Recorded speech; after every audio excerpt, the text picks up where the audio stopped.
Face the wall now. Don't let me repeat myself, Officer Timothy shouted.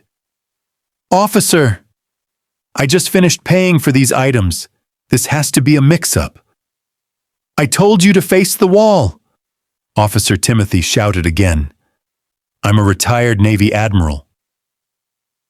You really don't want to go down this road, Michael Steven said as he looked so confused. I don't care. It doesn't matter if you're the president himself. Officer Timothy does not have an idea that Hidden Camera is about to unravel everything. Hit subscribe so you don't miss a single moment of what comes next. The produce section felt almost deserted that Wednesday morning, with just the faint whir of cooling fans cutting through the hush of the sparsely populated market. Michael Steven had stopped in for nothing special, some fresh fruit and basics to get through the week. He was in casual attire, a gray sweater and jeans, nothing flashy or out of place. Yet for the cop who had just turned into that same area, something about him didn't sit right. Not his actions, but his very presence. The events that unfolded over the following 8 minutes were all caught in crystal clear detail by the store's surveillance system. The vicious attack, the outright fabrications, the boldness of someone convinced their uniform meant they were untouchable. And once the full story of Michael's background emerged, the officer understood he'd committed the gravest error imaginable.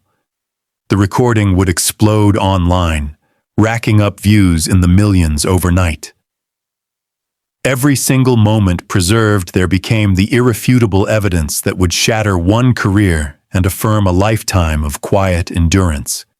Michael Steven pulled into the parking lot of the corner grocery store, the kind of place where locals grabbed milk and bread without a second thought.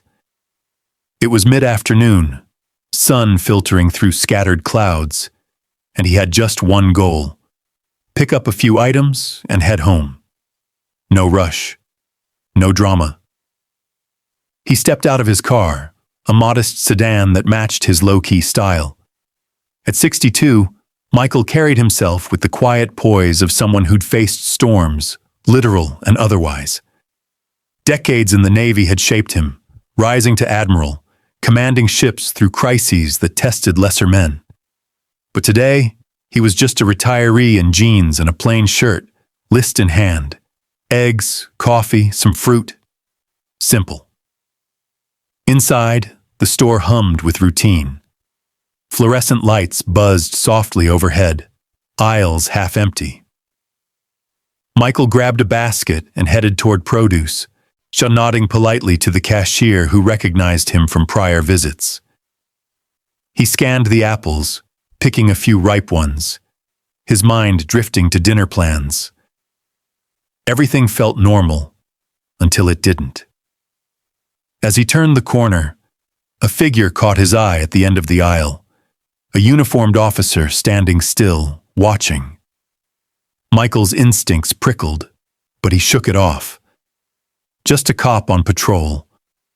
He moved on to the dairy section, reaching for the eggs. The officer hadn't budged. Now his gaze locked on Michael, narrowing. What was coming next would change everything. Officer Timothy Wilson cruised the aisles like he owned them, badge gleaming under the store lights. He'd been on shift for hours, the boredom gnawing at him, turning every glance into a potential threat. That's when he spotted Michael, basket in hand, browsing the shelves, nothing out of the ordinary. But to Wilson, something clicked wrong. He paused at the end of the row, eyes narrowing. Michael was black, alone, moving with purpose. No frantic looks, no bulging pockets, just a guy shopping. Yet Wilson's gut twisted. Years on the force had honed that instinct, or so he told himself. Prejudice dressed as caution. He shifted his weight, hand resting on his belt. Michael felt the stare before he saw it. A prickle on his neck, the kind he'd known in tense ports around the world. He kept selecting items, ignoring it. But Wilson didn't move on. Instead, he stepped closer, boots scuffing the tile. Why this man? No reason. Just a hunch that would spiral into chaos. Wilson's radio crackled softly, but he ignored it. His focus locked in, breath steadying as he prepared to approach. One word from him could flip the script. And he was about to say it. Wilson closed the distance, his boots echoing faintly on the linoleum.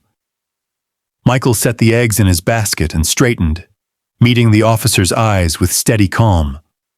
No reason to panic. Yet. "Sir, I need to see some ID," Wilson said, voice flat, authoritative. He stopped a few feet away, hand casual on his hip, close to the radio. Michael paused, basket dangling from his arm. He'd done nothing wrong. "Why this?" "I've got it right here, officer." Michael reached slowly for his wallet, pulling out his driver's license. Years of discipline kept his movements deliberate, non-threatening. He handed it over. Wilson snatched it, scanning the details with a frown that deepened. But what he saw wouldn't satisfy him. "You live around here?" Wilson's tone sharpened, eyes flicking from the card back to Michael's face. Michael nodded. "Yes, just a few blocks away. Been shopping here for years." Simple truth. But Wilson's jaw tightened, like the answer fueled some inner fire. He wasn't listening. He was building a case. "What's in the basket?" Wilson demanded next, peering in as if expecting contraband. Michael tilted it slightly. "Just groceries, eggs, fruit, coffee." Ordinary items. Wilson's hand twitched toward his belt again. He stepped closer, invading space. "You sure about that? Mind if I take a look?" It wasn't a question. Michael complied, setting the basket down. Wilson rifled through, tossing apples aside roughly. Nothing there. But his face hardened further. "You match a description we got earlier. Suspicious activity." Michael's brow furrowed. What description?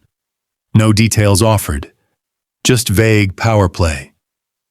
"With respect, officer, and I haven't done anything suspicious." Michael's voice stayed level, Admiral's poise holding firm. He'd faced worse interrogations overseas. But this felt different. Personal, unfounded. Wilson's eyes narrowed to slits. "That's for me to decide. Turn out your pockets." The command hung in the air. Michael hesitated, weighing the escalation. Comply or push back? Shoppers nearby slowed, glancing over. One pulled out a phone. Wilson noticed, his posture stiffening. He was about to make his next move, one that would cross a line. Michael stood there, the basket at his feet, Wilson's demand echoing in his mind. Turn out your pockets. No warrant, no cause. But resistance could ignite worse. He decided to comply, slowly, methodically, emptying them one by one. Keys, wallet, a crumpled receipt. Nothing incriminating. Wilson's scowl deepened, like the obedience mocked him. "That's all?"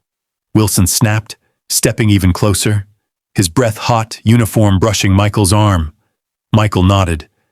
"Yes, sir. That's everything." Calm words, Admiral's training kicking in. De-escalate, always. But Wilson's fists clenched. Compliance wasn't diffusing. It was enraging, like waving a red flag. "Why are you so calm? Got something to hide?"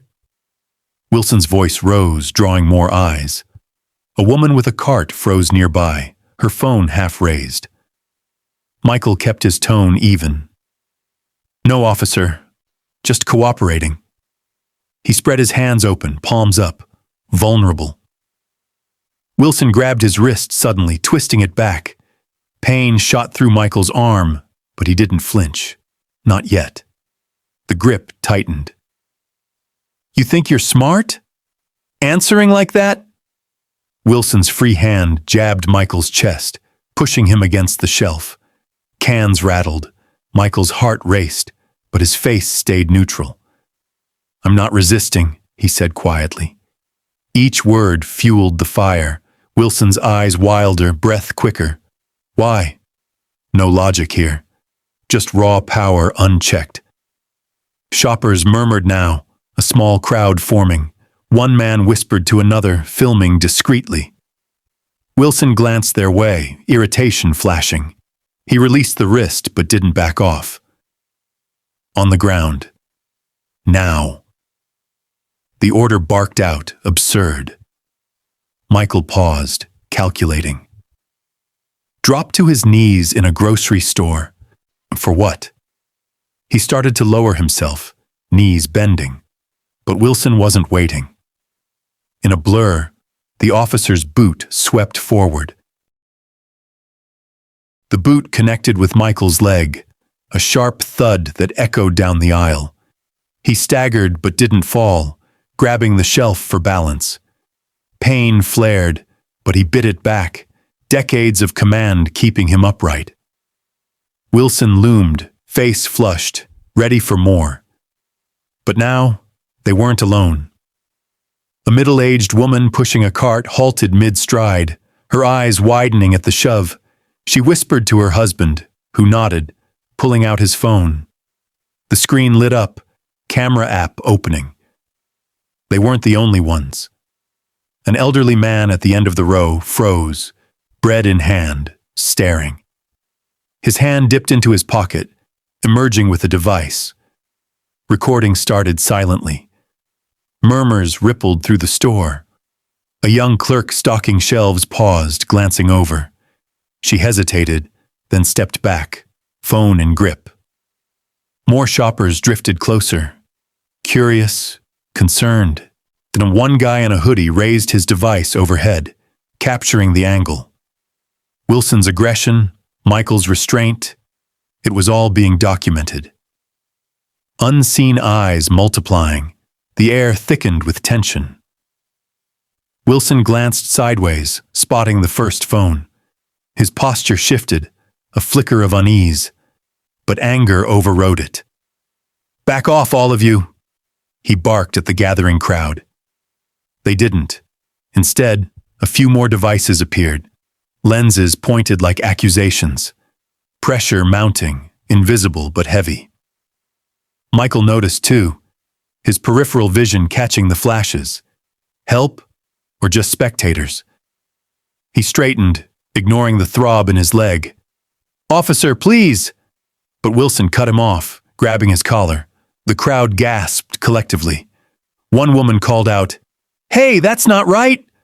Her voice sparked others, muttered agreements, bolder stares. Wilson's grip tightened, sweat beading on his brow. The phones were everywhere now, red dots blinking. He was cornered by his own actions, the audience growing. He shoved Michael harder against the shelves, cans tumbling. The crowd pressed in, voices rising. Something was about to snap, and it wouldn't be quiet. Wilson's shove sent Michael crashing into the shelves, metal groaning as cans scattered across the floor. The crowd inhaled sharply, phones steady, capturing every frame. Michael caught himself, breath ragged, but he didn't fight back. Not his way. Wilson's face twisted in fury, the humiliation he inflicted feeding his rage. "You resisting now?" Wilson growled, yanking Michael's arm behind his back. A knee drove into his thigh, forcing him down. Pain exploded, but Michael knelt, face to the tile. Groceries spilled like evidence of his crime. Shoppers gasped, outrage bubbling. One yelled, "Stop! He's not doing anything!" Wilson ignored it, cuffing Michael's wrists tight, metal biting skin. Public eyes burned. A mother covered her child's gaze, whispering horror. Others filmed closer, and voices overlapping. "This is wrong. Call someone." Michael's cheek pressed cold floor, dignity stripped in fluorescent glare. Admiral once, now suspect, humiliated for nothing. Wilson's boot nudged his side, a final jab. "Stay down, you hear?" The officer straightened, scanning the crowd, breath heavy. His authority cracked under stares, but he doubled down. He reached for his radio, muttering lies into it. Backup? Or cover? The humiliation peaked. Michael exposed, crowd witnessing. Lines obliterated. No crime, just color and power. But one shopper edged forward, phone high. "I saw it all," she said. Wilson whipped around, hand dropping to his taser. The weapon cleared its holster, aimed. The taser hummed in Wilson's grip, yellow prongs glinting under the lights, pointed straight at the bold shopper. She froze, hand trembling on her phone. The crowd hushed, a collective breath held. Michael's face stayed down, cuffs cutting into his wrists. But he heard it all, the standoff brewing. Then, a voice cut through from the end of the aisle. "Officer, we've got cameras rolling." It was the store manager, striding in, face stern, keys jingling. He'd been watching from the office, screens flickering with live feeds. 3 angles captured everything. The baseless stop, the shoves, the boot. Crystal clear. Undeniable. Wilson's eyes darted to the ceiling, spotting the black domes he'd ignored. His finger twitched on the trigger, but doubt crept in. Footage? Here? The shopper lowered her phone slightly, emboldened. Murmurs swelled again. They've got it all. He's done. Wilson's pulse hammered, sweat slicking his palm. This wasn't just witnesses. This was proof. Permanent. He holstered the taser slowly, turning to the manager. "Show me." Demand masked as request. The manager nodded, leading him toward the back. Michael lifted his head, watching Wilson's retreat. Relief? Or set up for worse? The crowd parted, phones still up, but tension lingered. In the dim office, monitors glowed. The manager rewound, hitting play. There it was. Wilson's fixation, the grab, the assault. No threat from Michael, just lies unfolding in high def. Wilson's face drained of color, hands shaking. His career flashed before him. Complaints, reviews, this the nail. He grabbed the radio, voice cracking. Backup was coming, but so was exposure. Outside, sunny sirens wailed in the distance. What Wilson did next would seal fates. The sirens arrived with authority. 3 squad cars flooding the parking lot in a wash of red and blue. Wilson stood in that cramped office, staring at the monitor's frozen frame. His own face twisted in rage, boot pressed against an innocent man's spine. The manager hadn't touched the delete button. Wouldn't. Wilson's hand hovered near the keyboard, trembling, calculating. One press could erase it all, but the manager's eyes said everything. Those files upload to the cloud every 60 seconds. Wilson's stomach dropped. He stumbled out, throat tight, back into the store where the backup officers were already helping Michael to his feet. The young man swayed, ribs screaming, but his eyes locked onto Wilson with something new. Not fear, but resolve. One of the responding officers, Rodriguez, had already taken statements from 3 witnesses. The shopper with the original video, still recording, spoke in rapid bursts about the assault, the taser threat, everything. Rodriguez's expression hardened as she listened, then turned to Wilson. "Badge and weapon. Now." The crowd erupted. Cheers mixed with gasps. Wilson's world tilted, hands fumbling with the holster, the clip, stripped, right there in aisle 9, between cereal and canned goods. The humiliation burned deeper than any review board could. Michael watched it all unfold, paramedics now checking his vitals, wrapping his ribs. He should have felt victorious, but mostly he felt hollow. By morning, the videos were everywhere. The shopper's phone footage hit Twitter first, then Instagram, TikTok, local news pickups within the hour. And the store's security tapes leaked by noon. Someone in the department, fed up, anonymous. The headlines wrote themselves. Officer caught on camera brutalizing unarmed shopper. Racist cop exposed in viral video. The department's phones exploded with calls. Protesters gathered outside the precinct by sunset, signs raised, chants echoing. The chief had no choice.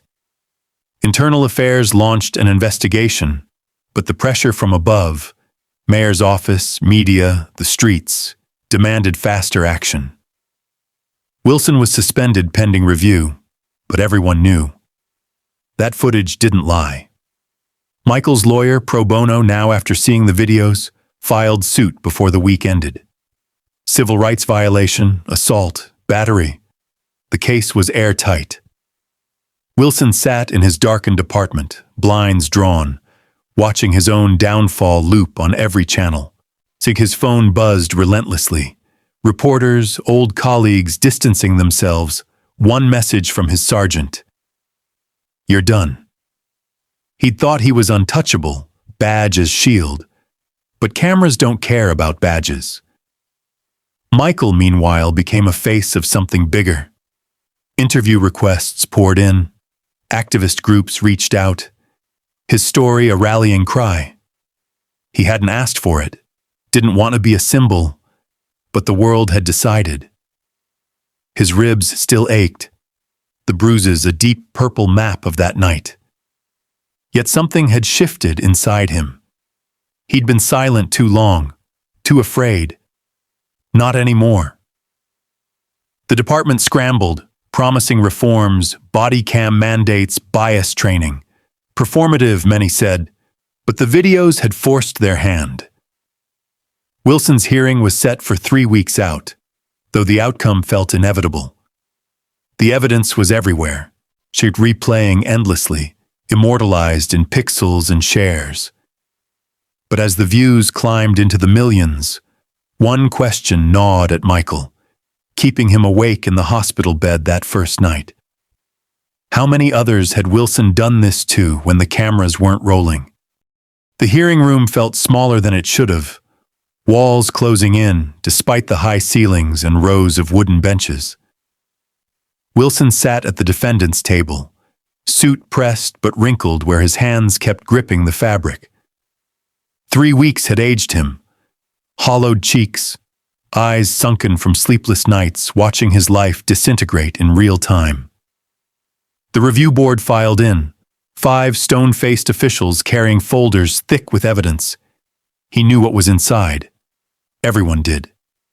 The videos played first. Unavoidable. The room watched in silence as Wilson's recorded self grabbed Michael, slammed him down, pressed that boot. Some board members flinched. Wilson stared at his hands, unable to look. When it ended, the chair of the board leaned forward. 23 years on the force, 14 prior complaints. All dismissed. Her voice carried weight, disappointment mixed with disgust. Until now. The verdict took 11 minutes. Terminated, pension revoked. Criminal charges recommended to the DA. Wilson didn't react, just sat there as his lawyer gathered papers with mechanical efficiency. No appeal would save this. The footage had convicted him long before he'd entered the room. As he stood to leave, reporters mobbed the hallway outside, shouting questions he'd never answer. But Wilson's fall wasn't the story Michael wanted told. 2 days later, Michael stood at a podium outside City Hall, ribs still taped beneath his shirt. A crowd of 300 gathered. News cameras formed a semicircle, red lights blinking. He'd rehearsed nothing, just gripped the microphone and spoke from the raw place Wilson's boot had created. I'm not here for revenge, he started, voice steady despite the nerves. I'm here because I know I'm not the only one. The crowd leaned in. He told them about the fear, the helplessness, the system that had protected Wilson through complaint after complaint until cameras forced accountability. Body cams on every officer, independent review boards, real consequences. His voice rose, passion bleeding through. Not just for me, for everyone who didn't have a camera watching. The applause was thunderous, but Michael barely heard it. His mind was on the others, the ones from Wilson's past 23 years who'd suffered in silence, in darkness, without proof. He'd met 2 of them since the videos went viral, their stories hauntingly similar. No footage, no justice, to just trauma and dismissed complaints gathering dust in some forgotten file. The city council met the following week. Michael attended, sitting in the gallery as they debated new policies, his case cited repeatedly. Body camera funding approved. Civilian oversight expanded. Wilson's name became shorthand for what needed to change. The reforms passed. Not unanimously, but they passed. Michael walked out into the cool evening air, lighter somehow despite everything. Wilson was finished, career obliterated, facing potential jail time. The videos ensured that. But as Michael reached his car, his phone buzzed. An unknown number. He answered. Michael? The voice was shaking, young, terrified. I saw your speech. I need help. There's this officer, he... The line crackled. He said no one would believe me. But after seeing what happened to you... Michael closed his eyes, gripping the phone tighter. This wasn't over. It was just beginning. And what he'd discover about the scope of the problem would shake everything he thought he knew about justice. Thank you for watching this story to the end. If you enjoyed this story, you will surely love the next one. It's as interesting and even more intriguing as can ever imagine. I'll see you in the next one.